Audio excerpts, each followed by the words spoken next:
I will there be light.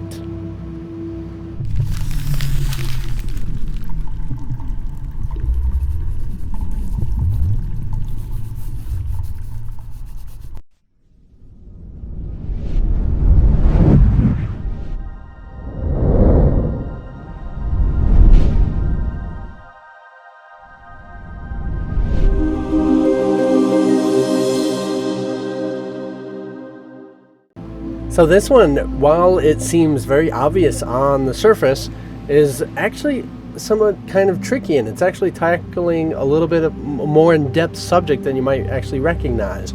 So yes, I will there be light. You're going for the light. You want understanding, you want experience, and you want to see the illuminated reality. And that's kind of what it's actually about. There's that little line about don't let the ego's ideas, paraphrasing, about this is heaven, something. But in the sense of recognizing that, yes, even as people take A Course in Miracles and other spiritual practices, and even the Bible saying heaven is here, heaven is now, and that is literally from A Course in Miracles in the Manual for Teachers, but the sense of what that means is not about this. Like, if you're seeing bodies and physical reality, you can't say heaven is this. This is not heaven. So it's actually what is, say, the world that opens up to you in the illuminated, transparent reality. And I have to really emphasize illuminated and transparent reality.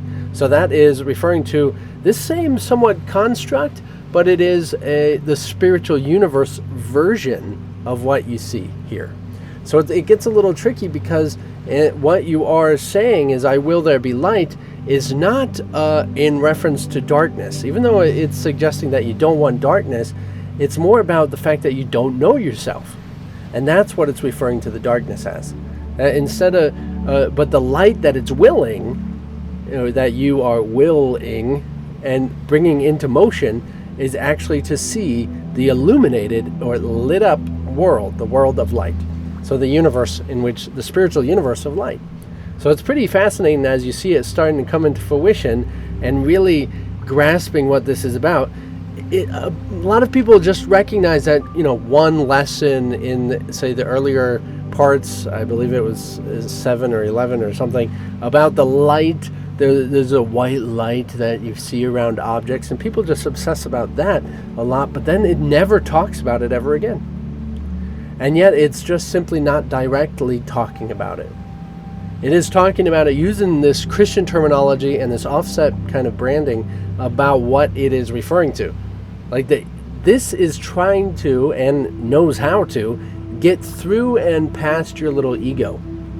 So that's one huge reason why it's using Christian terminology and masculine pronouns, is because you have to already be willing for this light in a way in which you can approach this practice and get through those already difficulties right on the surface. If you have this aversion to knowing God, it's more so like you have this aversion to what, say, your religious practice that you were raised in, and what they were talking about God in, your punishment, and that you're going to hell and all that stuff, and you're projecting it onto this for that example. So we actually are coming into the recognition that your will and your God's will is all the same will that literally generates realities, that generates this whole experience. So while you're coming into, say, a spiritual practice, you're really training your mind to use the same will that you were going into crazy worlds and lost, darkness, misunderstanding, forgetting yourself, being miserable. You're willing all of that. Now, it doesn't say God wouldn't will that. It says, would God will for this stupid stuff? It doesn't say that. For some reason, words can't seem to, are eluding me about the lesson. It's kind of funny. But in a sense, it's a question. And it's more so about what you are. And it would rather that you ask that question to yourself than assume the answer.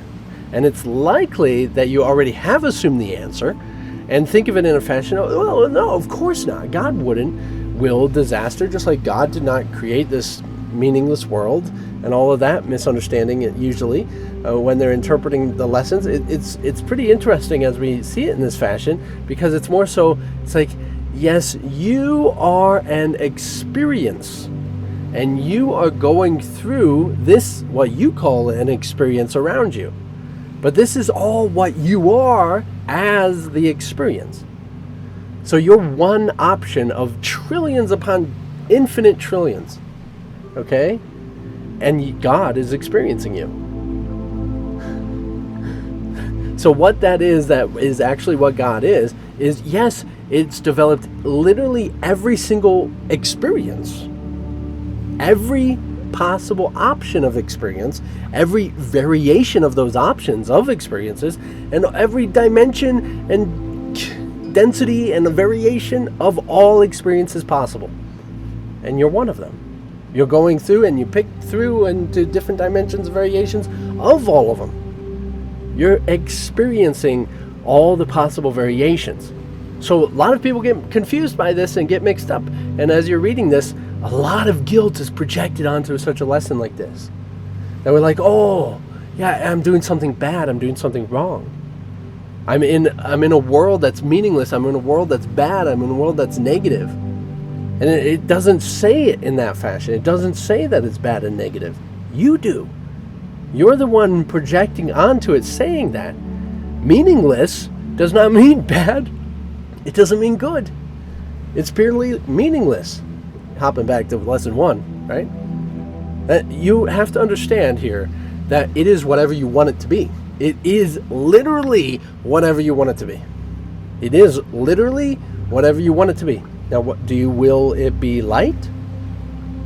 Do you will yourself to know who you are? Do you will yourself happy?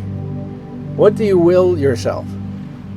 So, of course, as God, what God is the totality of all knowledge of itself, knowing of all the universe, of all options and variations of that.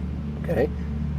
So, of course, that can't will for darkness, because that's what you are in the separation experience of it.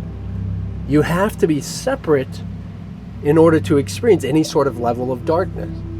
So God in the totality of that is literally cannot be separate, because even just 99.99% of that is considered point, what is that, 0.01% of darkness, not knowing. So that that is not God in the totality of what it is, but it is still an aspect of the totality, and you are a variation of some sort of amount of percentage in which your experience is revealing of what the totality of all that is. It's kind of like a bubble of air. You got a bubble, what's floating around? Ooh, little bubble. Oh, why am I separate from everything?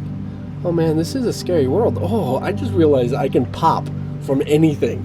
I gotta stay out of the road. Playing in the road's dangerous. It's dangerous. That's my son said. It's dangerous to play in the road. and it's scared of death, and it's fear.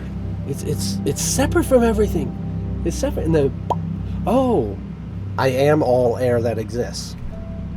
You, yes, scared of a lot, because look, you're in a bubble. You're in this perspective of being a bubble. You're going to try not to pop yourself. Nobody touch me, please. I don't want to pop. And if you talk to me, have a mask on, right? Let's get to know our reality.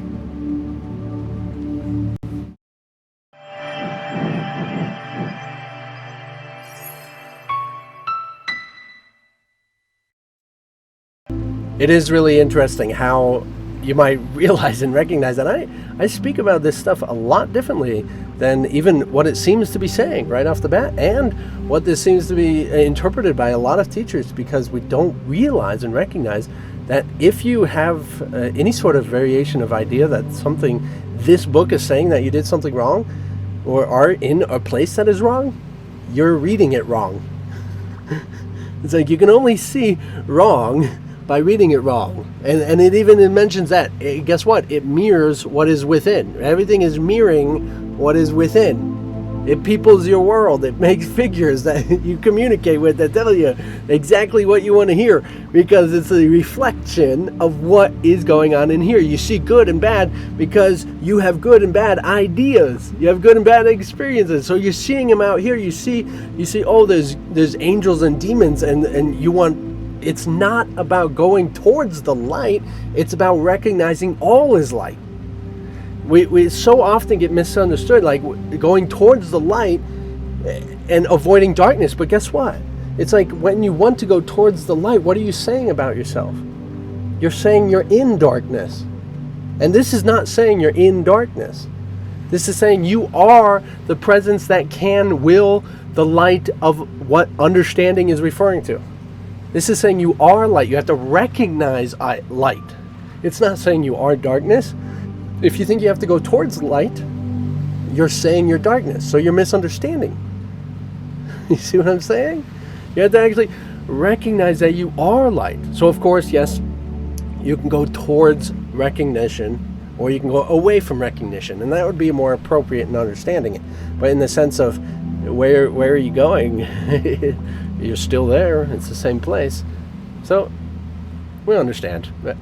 I was doing sign language on understanding with my middle finger for some reason.